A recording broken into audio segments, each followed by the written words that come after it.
정의당 선대위 공보단장. 이게 어떻게 기억하시면 되냐면, 필리버스터, 테러방지법 필리버스터. 그래서 은수미 의원을 기록을 깨지 않기 위해서 일부러 내려왔던, 기억나세요? 진보, 핸섬, 젠틀맨. 그리고 테러방지 딱 끝나고 나서 내려오자마자 그 심상정 대표가 이렇게 끌어안았어요. 그런데 심상정만 좋아하는 것 같은. 자, 박원석 선수를 모시겠습니다.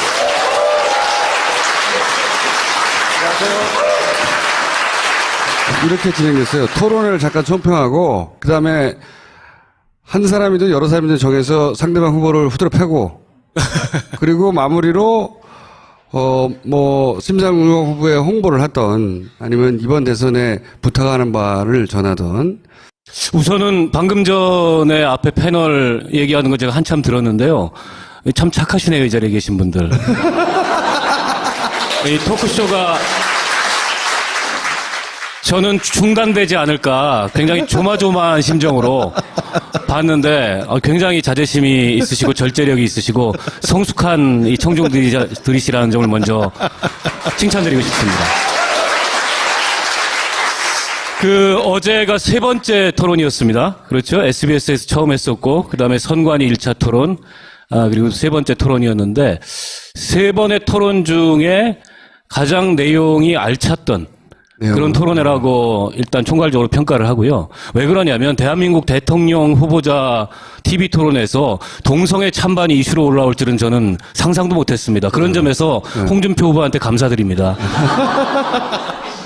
저도 정치사에서 굉장히 큰 의미가 있다고 생각해요. 물론 전혀 다른 정치적 목적으로 제기한 거긴 한데. 네. 아니 그분은 그분의 목적대로 챙겨가셨고 또 저희는 저희 목적대로 챙겨왔습니다. 네. 목적대로가 아니라 우연히 주웠죠. 네. 심 후보가 세 번의 토론을 거치면서 토론을 잘했다 이런 평가를 대체로 받고 있어서 당에서는 굉장히 고무적인데 실은 놀라운 일은 아닙니다. 왜냐하면 진보정당의 당 운영이라는 게 늘 그런 정도의 강도를 가지고 내부에서도 논쟁과 토론을 하기 때문에 심 후보를 이렇게 토론에 보낼 때 제가 참고로 TV 토론 준비 단장입니다. 토론 보낼 때 저희는 이렇게 마음을 졸이거나 조마조마하다 하진 않은데 사전 준비 과정이 굉장히 고통스러워요. 심상정 후보가 나름 완벽주의자셔가지고 다 이해를 하고 다 학습을 하고 숫자도 다 외워야 마음이 놓이는. 근데 제가 보기에는 분명히 들어가기 전까지 못 외운 것 같은데 들어가서는 또 놀라운 순발력을 발휘해서 중간에 방언도 막 터져 나오고 그런 모습을 볼 때가 있습니다. 아무튼 소수 정당으로서 다른 당이 갖고 있는 자원의 10분의 1도 안 되는 자원으로 지금 선거를 치르고 있습니다. 법정 선거 비용 한도가 509억입니다.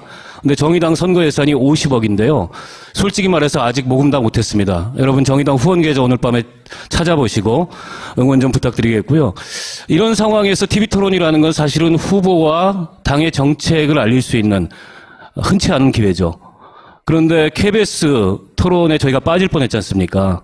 KBS에서 애초에는 KBS 나름의 준칙을 가지고서 정의당은 TV토론 초청 대상이 아니라고 공문을 안 보냈다가 많은 시민들이 아고라에 청원운동도 해주시고 해가지고 저희가 들어가게 됐어요. 만약 거기서 저희가 빠졌다면 사실은 이 심상정 후보의 이런 토론에서의 역량도 보여주지 못할 뻔했고 최근에 지지율이 많이 올랐거든요. 오늘 모 언론사 여론조사에서는 8%까지 지지율이 나왔습니다. 고맙습니다. 그래서 여러 가지로 좀 고무돼 있고 단 한 가지 조금 고칠 점은 이게 이제 공방에 너무 치중하다 보니까 정의당이 갖고 있는 칼라, 정의당이 핵심적으로 내세우는 정책 이런 거를 충분히 알리지 못한 측면이 있다. 이거 하나랑 또 한 가지는 야단을 많이 치신다. 상대 말을 좀 너무 많이 끊는다. 그거는 저희 내부에서도 그런 느낌을 갖고 있고 후보에게 계속 주의를 주문하고 있는데 말을 해도 잘 안 통하는 경향이 좀 없지 않아 있습니다. 심상정 후보가 제일 잘했고 그리고 누가 제일 못했습니까? 여러분 다 아시잖아요. 누가 제일 못했는지. 지지율 제일 많이 떨어진 사람이 제일 못한 거 아닙니까? 네. 안철수 후보는 토론 스타일은 아니신 것 같아요.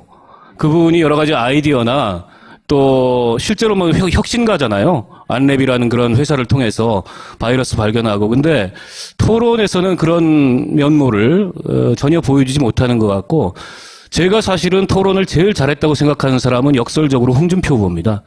정말 목적의식적으로 저도 그렇게 생각해요. 자기 지지자들에게 얻어갈 표를 확실히 토론을 통해서 챙겨가는. 그리고 이분이 1차 토론 때만 해도 다리가 풀려가지고 약간 잘 못했어요. 또 2차 토론 때는 시작하자마자 당신하고 토론 안 한다 이런 강펀치를 맞아가지고 장점이 발휘가 안 됐는데 드디어 어제부터 회복이 되기 시작했습니다. 그래서 다음 토론 때 굉장히 기대가 됩니다. 이 마주보고 하다 보면 표정이고 뭐고 모든 게 종합적으로 발휘되잖아요. 제가 보기에는 어제 홍준표 후보가 문재인 후보를 의도적으로 도발도 하고 의도적으로 함정에 가두기도 하고 전략적으로 처음부터 정한 대로 정확하게 행동했어요. 맞습니다. 아니 2017년도에 대선 후보자가 나와서 안보 문제를 토론하면서 나는 힘의 압도적 우위로 무장 평화 국가를 지향한다 이런 말 한다는 게 보통의 정신력으로 할 수 있는 얘기가 그리고 아니거든요. 지금 박근혜 날아갔는데 박정희를 거기서 대놓고 거론하고. 아니 그것도 그런 거죠. 네. 그 대단한 정신력의 소유자인 것만큼은 정신적인 동의할 수는 없지만 대단한 정신력의 소유자인 것만큼은 우리가 인정을 해줬으면 좋겠어요. 그리고 또 저런 거 있잖아요. 예를 들어서 문재인 후보가 그 당시에 내가 그 자리에 입회한 변호사다 하고 버럭했잖아요. 이보세요. 그런데 그 현장에 있었던 사람이 아니라고 하니까 그걸 뒤집기가 어려운 상황이거든요. 이 사람은 있었어. 자기는 없었잖아요. 엄청나게 불리한 상황이 왔어요. 그런데 이보세요를 꼬투리를 잡아가지고 순간적으로 잠깐 1, 2초 정도 망설이다가 버릇없이 그런 거잖아요. 프레임을 바꿔버려서 정치 토론회에서 기량은 인정해줘야 된다. 네, 저희 정의당에 있는 노회찬 대표도 나름 이제 토론의 달인이시잖아요. 노회찬 대표가 TV 토론을 앞두고 제일 걱정했던 게 홍준표 후보를 어떻게 다룰 거냐. 왜냐하면 모든 토론회에서의 구도는 홍준표 대 X다. 자기가 경험해 봤는데. 그래서 간단치 않다. 심지어 노회찬 대표님은 토론하다가 벌떡 일어서는 것도 봤다. 생방송 토론 중에. 그래서 우리가 상상할 수 없는 모든 행동을 서슴없이 할 수 있는 사람인데 이 심 대표가 제가 노 대표 그런 말씀을 하셨어요. 그래서 그때 토론을 안 하겠다 그런 건가요? 문재인 대표나 이 안철수 후보나 유승민 후보나 다루기 어려울 거다. 홍준표 후보를 그나마 조금 다룰 가능성이 있는 사람이 심 후보인데 만반의 준비를 해야 된다. 이런 조언을 해 주셨는데 제가 어제 보니까 이제 앞으로 남은 한 3번의 토론회에서는 정말 무슨 일이 일어날지 모르겠구나. 이런 생각이 들었습니다. 심상정 후보한테는 참 다행인 것이 홍준표 후보는 관심이 없어요. 심상정 후보로부터 뺐을 표가 없기 때문에. 네, 관심이 전혀 그 없습니다. 양반은 그냥 전략적으로 판단하고 유승민 후보하고도 토론에 관심이 없어요. 그 나머지는 대충 그냥 순간적인 기술로 넘기고 어제 문재인 후보한테만 정확하게 기술이 들어간 거예요. 아주 맞습니다. 설계된. 그거에 문재인 후보가 말렸어요. 사실은. 어제 그 말씀만 하나 드리고 넘어갈게요. 그 가장 토론의 하이라이트가 동성애 찬성하냐 반대하냐 이거였잖아요. 근데 문재인 후보가 갑작스럽게 질문을 받아가지고 페이스를 잃었습니다. 그거에 대한 정치적으로 올바른 답은 이제 심상정 후보가 한 답이에요. 동성애는 찬반의 문제가 아니다. 인권의 문제다. 이러고 아무리 물고 늘어져도 그 말을 계속 반복했으면 되는 겁니다. 근데 얼떨결에 푹 찔리니까 반대합니다. 이렇게 얘기를 하고 군대 내에서 이러저러한데 뭐합니까? 반대합니다. 이렇게 된 겁니다. 제도의 문제와 소수자 인권의 문제가 막 뒤엉켜서 막 발언이 됐어요. 근데 다음번에 기회가 있을 수 있는데 잘 정리를 문재인 후보가 하셔야 된다고 생각해요. 왜냐하면 어느 누군가에는 그런 말이 자기 존재를 부정당하는 겁니다. 심지어 오늘 성소수자들의 기습 시위까지 있었어요. 지금 온라인에서 보면 문 후보의 어제 그 토론 내용을 두고 비판하는 쪽과 또 그것을 쉴드 치는 쪽과 막 치열한데 이 문제는 저는 그렇게 생각해요. 이 다른 문제도 아니고 인권의 문제고 기본권의 문제고 또 이분이 인권 변호사셨잖아요. 그리고 다음 정부가 적어도 인권에 대해서 어떤 정책을 취할 수 있겠구나라는 것을 가늠할 수 있는 그런 사안이기 때문에 기회가 있다면 다음 토론회에서도 이 문제에 대해서 좀 뚜렷한 해명이 필요합니다. 어쨌든 본인의 정치적 정체성이나 논리적 완결성에서 분명 정리해야 되는데 지금 참 아이러니하는 건 말이죠. 저는 이게 정치공학적으로 계산하면 문재인 후보한테 플러스가 됐어요. 이게 아이러니인 거예요. 보수 진영 내에서 문재인 후보가 얼마나 좋은 진보적인 후보인가, 그걸 자기가 어떻게 정리할 것인가, 이 문제는 남아있지만, 우리가 가지고 있는 이제 뭐랄까요, 동성애 문제에 대한 보수성, 우리 사회에. 그 자체는 문제인데, 그것이 만들고 있는 표로 계산해보면, 이걸로 인해서 잃게 되는 표와, 이걸로 해서 아무도 의도하지 않았어요? 그냥 정치공학적으로 해설하자면, 엉뚱하게 이제 진보 진영 내에서 공방이 이루어지고 있는데, 이건 원래 그걸 확 주워가지고 대형교회에서 아마 대형으로 뿌렸었거든요. 그러려고 했는데 안 떨어져서 감히.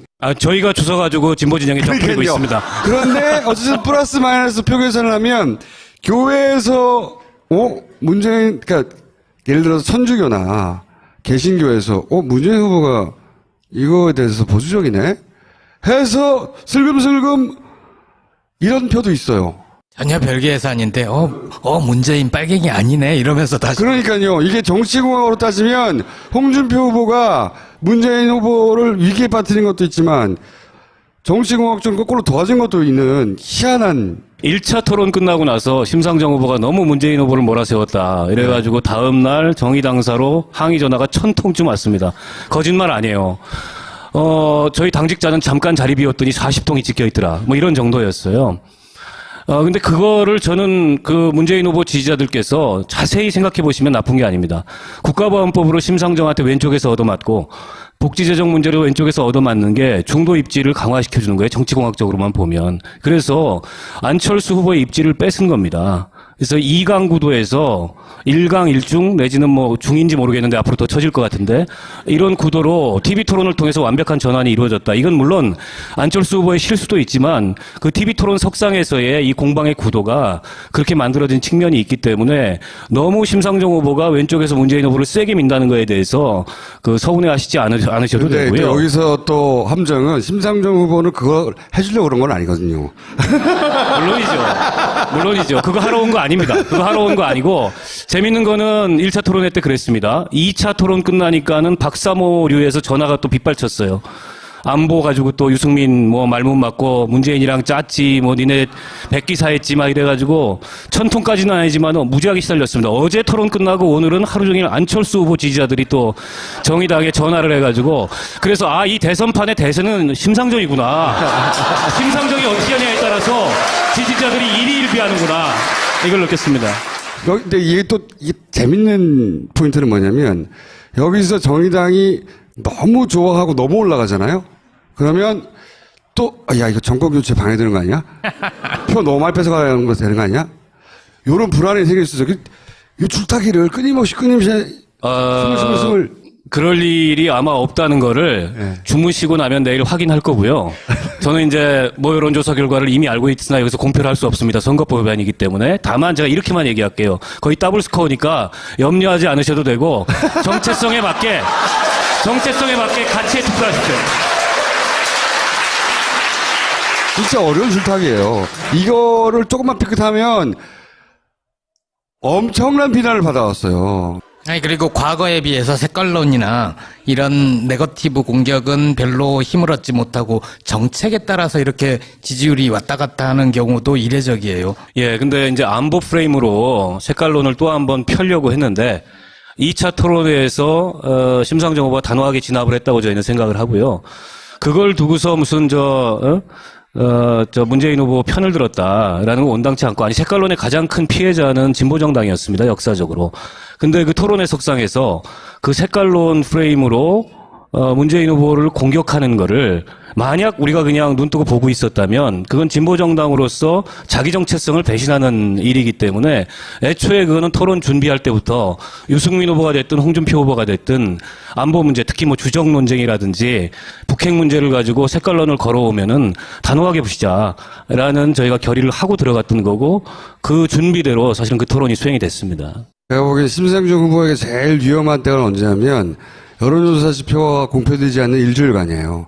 이때는 각 정당이 자기 지지자를 결집시키기 위해서 일단 불안감을 조성하는 기간이거든요. 가짜뉴스가 난무하겠죠. 가짜뉴스 난무하고, 그 다음에 문재인 후보 측에서도 당연히 자기 지지자를 결집시키기 위해서 노력할 것이고, 정의당에서도 당연히 그 노력을 할 텐데, 이때는 불안하기 때문에 이때를 어떻게 잘 기술적으로 넘기느냐. 내일 투표했으면 좋겠어요. 그래서 예?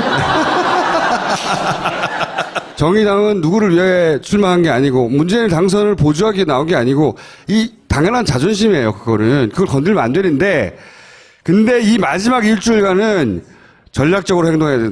홍준표가 끊임없이 전략적으로 행동하듯이 정의당도 자존심보다 더 중요한 게 득표예요. 맞습니다. 이제는 전략적으로 마지막 일주일을 잘 보내야 된다. 여하간 그 전략적 선택을 어떻게 할지 저는 굉장히 흥미있게 바라보고 있습니다. 요즘 굉장히 이 정의당이 세련되게 움직이고 있기 때문에. 그리고 심상정 후보 자신감을 얻었어요. 네. 토론 몇 번 붙어오고 나서 홍준표만 잘 안 건드리면 아니 이 말씀은 좀 오해가 있는데 사실은 어제 강성 귀족 노조 이 말 안 되는 얘기를 하는데 심상정이 왜 가만히 있었냐. 민주노총 출신이 노동운동가 출신이. 근데 이제 바로 그전 토론회에서 시간을 다 썼지 않나 그리고? 토론을 안 한다. 홍준표하고는 토론 안 한다. 이걸 그어놨는데 그날 끼어들까 말까 사실은 내심 고민하셨대요. 이제 끝나고 물어봤습니다. 안 뛰어든 게 잘하셨어요. 예, 근데 너무 하고 싶은 얘기가 많아가지고 이 사람하고도 저 사람하고도 그러다 놓친 거예요. 근데 이제 다음번 선관위 2차 토론은 형식이 홍준표를 피할 수가 없게 돼 있습니다. 돌아가면서 1대1이에요. 그래서 어제 참았던 분노를 다음번 토론에서 마음껏 펼치겠습니다.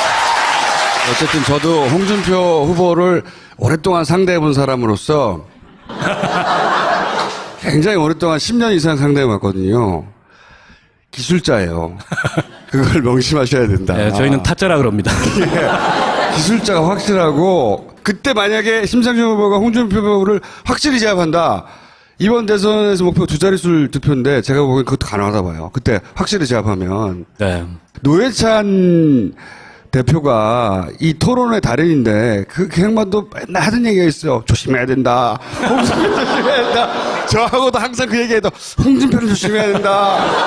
유시민 만나보세요. 홍준표는 조심해야 된다. 박지원 물어보세요. 홍준표는 조심해야 된다. 저도 홍준표는 조심해야 된다고 말해요. 우리가 예상치 못한 기술로 넘어가요. 그게. 조심하셔야 된다. 자, 그러면 앞으로 남은 전략은 어떻게 됩니까? 일단 뭐 두 자릿수 목표를 향해서 저희가 아주 일관되게 갈 거고요. 세 자릿수 없는 사람은 어차피 없잖아요. 그래서 두 자릿수 얻으면 그때부터 다 맞먹는 거기 때문에 두 자릿수 반드시 얻겠다 이 말씀을 드리고 싶고 지난 토론에서 심상정 후보는 뭐 자질 내지는 도덕성 이런 거 가지고 다른 후보들과 토론을 한 번도 하지 않았습니다. 정책을 가지고 토론을 했고 유일하게 어제 토론회에서 안철수 후보 그 사모님 김미경 교수 논란이 됐던 부분에 대해서 후보 본인이 사과할 의사가 없느냐라는 걸 가지고 문제 제기를 했는데 저희가 그걸 문제 제기한 이유는 지금 조기 대선이 왜 이루어졌습니까? 박근혜 대통령 그 국민이 위임한 주권을 자격 없는 사람한테 위임해가지고 이 사단을 만들었잖아요. 또다시 우리 정치권에서 그런 일이 벌어진다면 그건 국민들로서 용납할 수 없는 일이고 그런 조짐이 일부 보이는 사건이길래 그 문제에 대해서는 짚고 넘어가야 되겠다. 근데 끝까지 본인 입으로는 사과를 안 하더라고요. 그래서 기회가 되면 저희가 다음번에 한 번 더 따져보려고 그러고 이렇게 생각합니다. 저희는 심상정이 얻는 표만큼 세상이 바뀐다. 정권 교체 중요합니다. 반드시 해야 됩니다. 근데 이번 조기 대선은 촛불 민심이 만든 조기 대선은 정권 교체로만 그쳐서는 안 된다. 정권 교체 플러스 알파. 정권 교체를 넘어서서 대한민국을 근본적으로 바꿀 수 있는 그런 개혁의 동력을 만들어야 되고 그런 개혁의 동력을 만드는 거는 심상정이 두 자릿수 이상의 표를 얻고 홍준표를 제압하는 게 세상을 바꿀 수 있는 그런 힘이 될 수 있다 이렇게 생각합니다. 혹시 이것만은 주의해야지 당에서 걱정하는 게 있습니까? 홍준표 빼고? 그 일주일이죠. 그죠. 그 말씀은 저도 드리려고 그랬어요. 그 일주일이 정말 저희한테는 여러 가지를 잘 고민하고 또 전략적으로 행동해야 하는 일주일입니다. 실제 2002년도에 권영길 대표가 대선 출마했을 때 지금 이 무렵 지지율이 7% 정도까지 나왔었습니다. 근데 여론조사 공표가 금지된 그 기간 중에 딱 반토막이 나더라고요. 맞아요. 네. 그때도 마찬가지로 이제 사표론이 거세게 불면서 정말 표가 술술 샜던 그런 경험이 있다. 이제 과거에 진보정당 하셨던 분들이 그 말씀을 하시던데 이번도 마찬가지입니다. 그래서 이 일주일 동안 어떤 전략을 가지고 이 가치 중심의 투표, 대한민국의 변화를 바라는 그런 투표를 굳힐지 이거에 대해서 아주 주의 깊게 전략을 세워야 된다 생각하고 있습니다. 마지막으로 하신 말 다 하신 거죠, 이제? 예, 뭐 투자에 근데 따라? 예. 뭐 다른 후보들한테 뭐 하라 그러더니 그거는 시간이 지금 지나버렸습니까? 네거티브도 해도 돼요. 네거티브를 할 생각은 없고요. 이 말씀만 한마디 좀 드리고 싶어요. 아까 보니까 하태경 바른정당 의원이 왔다 가시던데 지금 단일화로 그쪽 당이 복잡하고 시끄럽잖아요. 유승민 후보는 보수 혁신을 하겠다고 자유한국당과 갈라서서 나왔습니다. 근데 제가 보니까 뭐 외교 안보, 뭐 남북관계 이런 문제에서는 혁신되려면 아직 먼 것 같고, 다만 경제사회 정책을 이렇게 들여다보니까 유심히 굉장히 놀라웠습니다. 저는 굉장히 전향적이고 거의 정의당하고 가까운 수준이고 심지어 안철수 문재인보다 나은 것들도 있었습니다. 특히 노동공약 같은 경우에는. 그래서 지금 3자 단일화 이거는 명분이 없다고 생각해요. 우리도 과거에 단일화 많이 해봤는데 그거는 국민적 명분하에 또 양 당내에도 별로 이견이 없고 이런 단일화였는데 지금은 국민적 명분도 없고 정권 교체가 국민들의 의사인데 그거에 반하는 무슨 3자 단일화 이거는 제가 보기엔 국민들이 동의하지 못할 거라고 생각하고 동상이몽이에요.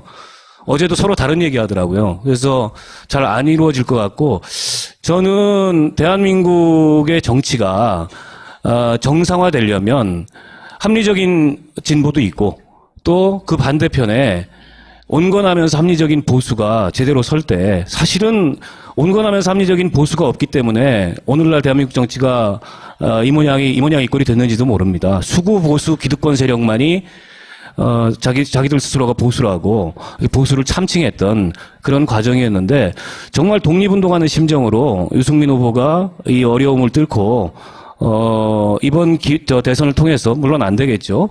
그런 합리적인 보수의 한 축을 형성했으면 좋겠다. 이게 일종의 동병상련이에요. 근데 제가 그쪽 당 의원들한테 드린 말씀은 그런 겁니다. 독립운동하는 심정으로 해야 된다. 정말 춥고 배고프고 외로울 거다. 우리는 풍천노숙을 워낙 많이 해봐서 안다. 근데 당신들은 있는 정치를 많이 해봤기 때문에 지금 많이 흔들리잖아요. 근데 그거 못 넘었으면 이 대한민국 정치 구도에 발전 없습니다. 그래서 굳세어라 유승민. 네, 굳세어라 유승민을 어제 심상정 후보가 외쳤던 배경은 그거라는 점을 말씀드리겠습니다. 알겠습니다. 감사합니다.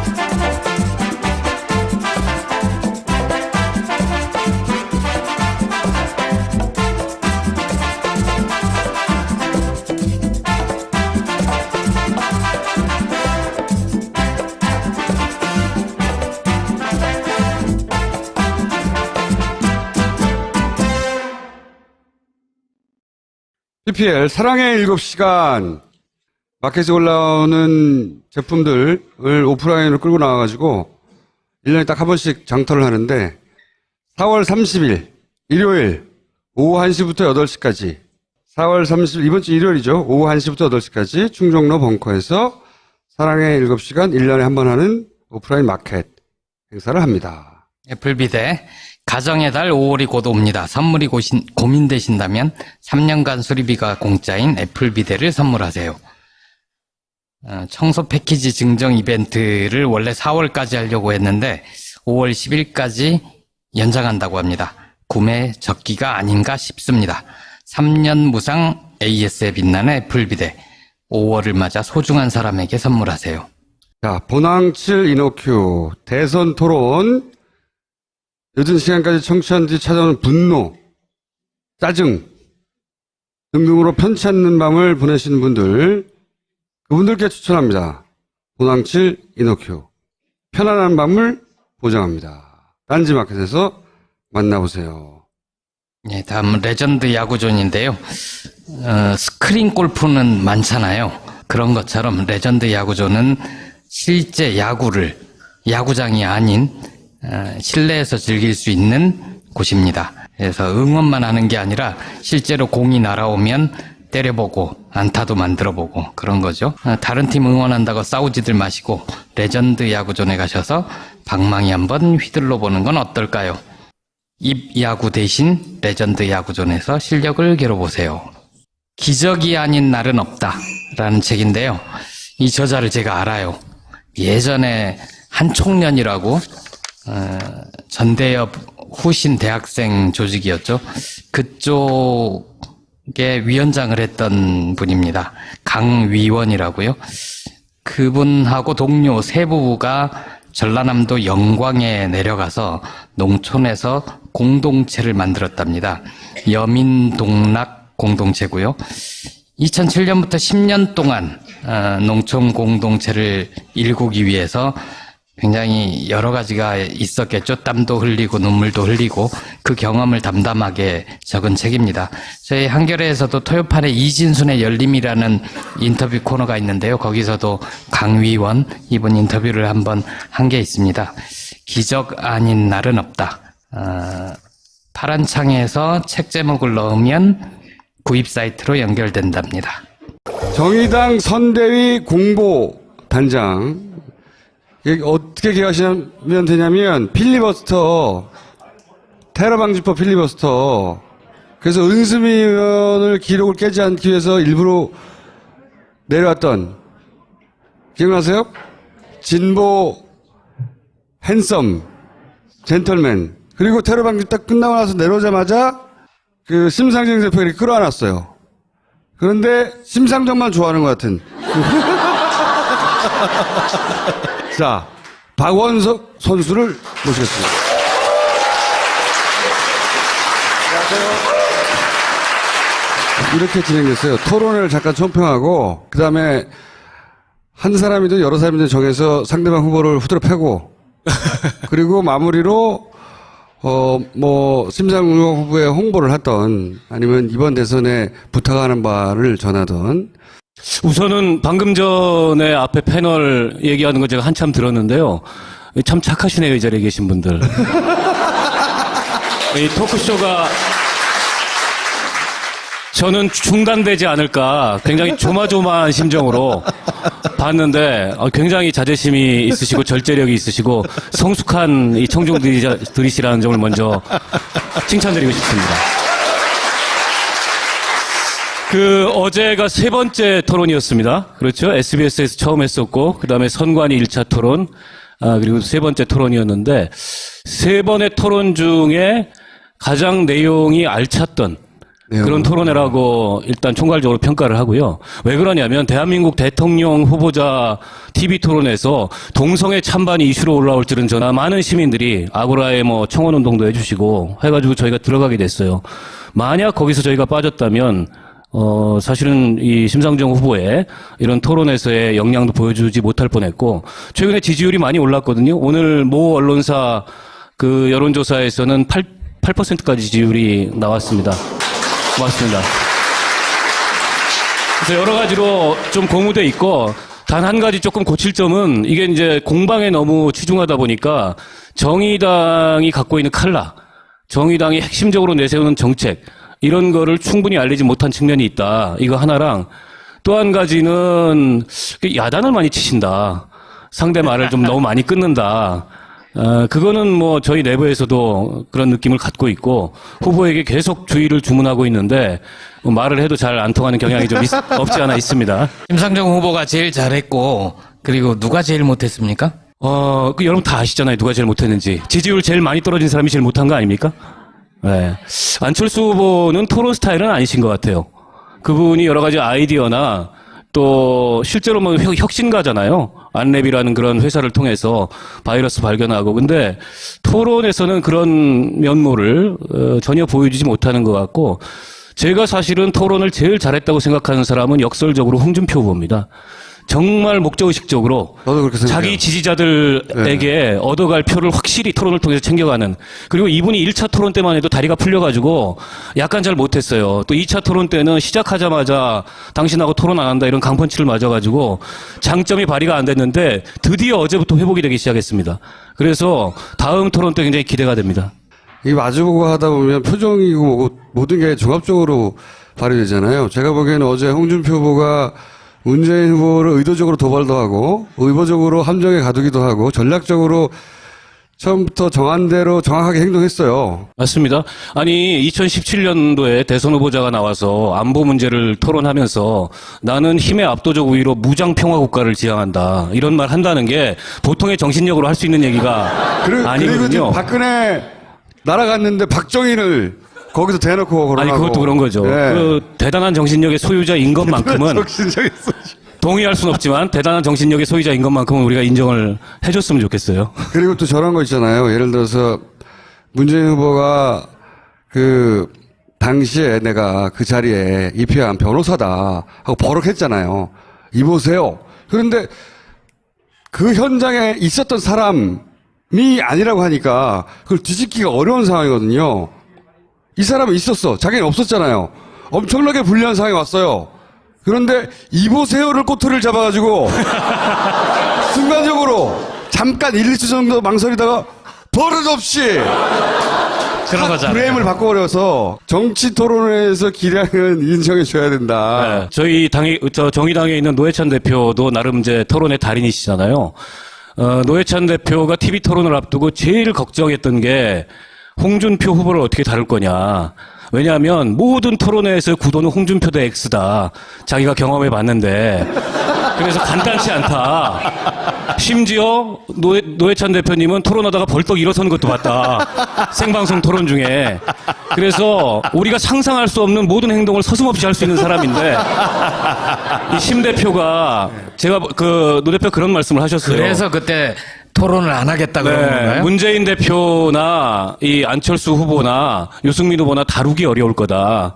홍준표 후보를 그나마 조금 다룰 가능성이 있는 사람이 심 후보인데 만반의 준비를 해야 된다. 이런 조언을 해 주셨는데 제가 어제 보니까 이제 앞으로 남은 한 3번의 토론회에서는 정말 무슨 일이 일어날지 모르겠구나. 이런 직감이 들었습니다. 심상정 후보한테는 참 다행인 것이 홍준표 후보는 관심이 없어요. 심상정 후보로부터 뺐을 표가 없기 때문에. 네, 관심이 전혀 그 없습니다. 양반은 그냥 전략적으로 판단하고 유승민 후보하고도 토론에 관심이 없어요. 그 나머지는 대충 그냥 순간적인 기술로 넘기고 어제 문재인 후보한테만 정확하게 기술이 들어간 거예요. 아주 맞습니다. 설계된. 그거에 문재인 후보가 말렸어요. 사실은. 어제 그 말씀만 하나 드리고 넘어갈게요. 그 가장 토론의 하이라이트가 동성애 찬성하냐 반대하냐 이거였잖아요. 근데 문재인 후보가 갑작스럽게 질문을 받아가지고 페이스를 잃었습니다. 그거에 대한 정치적으로 올바른 답은 이제 심상정 후보가 한 답이에요. 동성애는 찬반의 문제가 아니다. 인권의 문제다.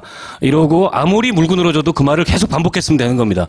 근데 얼떨결에 푹 찔리니까 반대합니다. 이렇게 얘기를 하고 군대 내에서 이러저러한데 네. 뭐합니까? 반대합니다. 이렇게 된 겁니다. 제도의 문제와 소수자 인권의 문제가 막 뒤엉켜서 막 발언이 됐어요. 근데 다음번에 기회가 있을 수 있는데 잘 정리를 문재인 후보가 하셔야 된다고 생각해요. 왜냐하면 어느 누군가에는 그런 말이 자기 존재를 부정당하는 겁니다. 심지어 오늘 성소수자들의 기습 시위까지 있었어요. 지금 온라인에서 보면 문 후보의 어제 그 토론 내용을 두고 비판하는 쪽과 또 그것을 쉴드 치는 쪽과 막 치열한데 이 문제는 저는 그렇게 생각해요. 이 다른 문제는 상상도 못했습니다. 그런 점에서 홍준표 후보한테 감사드립니다. 저도 정치사에서 굉장히 큰 의미가 있다고 생각해요. 물론 전혀 다른 정치적 목적으로 제기한 거긴 한데. 네, 예, 아니 그분은 그분의 목적대로 챙겨가셨고 예. 또 저희는 저희 목적대로 챙겨왔습니다. 네, 목적대로가 아니라 우연히 주웠죠. 네. 심 후보가 3번의 토론을 거치면서 토론을 잘했다 이런 평가를 대체로 받고 있어서 당에서는 굉장히 고무적인데 네. 실은 놀라운 일은 아닙니다. 왜냐하면 진보정당의 당 운영이라는 게 늘 그런 정도의 강도를 가지고 내부에서도 논쟁과 토론을 하기 때문에 심 후보를 이렇게 토론에 보낼 때 제가 참고로 TV 토론 준비 단장입니다. 토론 보낼 때 저희는 뭐 이렇게 마음을 졸이거나 조마조마하다 하진 않은데 사전 준비 과정이 굉장히 고통스러워요. 심상정 후보가 나름 완벽주의자셔가지고 다 이해를 하고 다 학습을 하고 숫자도 다 외워야 마음이 놓이는. 근데 제가 보기에는 분명히 들어가기 전까지 못 외운 것 같은데 들어가서는 또 놀라운 순발력을 발휘해서 중간에 방언도 막 터져 나오고 네, 그런 모습을 볼 때가 있습니다. 아무튼 소수 정당으로서 다른 당이 갖고 있는 자원의 10분의 1도 안 되는 자원으로 지금 선거를 치르고 있습니다. 법정 선거비용 한도가 509억입니다. 근데 정의당 선거 예산이 50억인데요. 솔직히 말해서 아직 모금 다 못했습니다. 여러분 정의당 후원 계좌 오늘 밤에 찾아보시고 응원 좀 부탁드리겠고요. 이런 상황에서 TV토론이라는 건 사실은 후보와 당의 정책을 알릴 수 있는 흔치 않은 기회죠. 그런데 KBS 토론에 저희가 빠질 뻔했지 않습니까? KBS에서 애초에는 KBS 나름의 준칙을 가지고서 정의당은 TV토론 초청 대상이 아니라고 공문을 안 보냈다가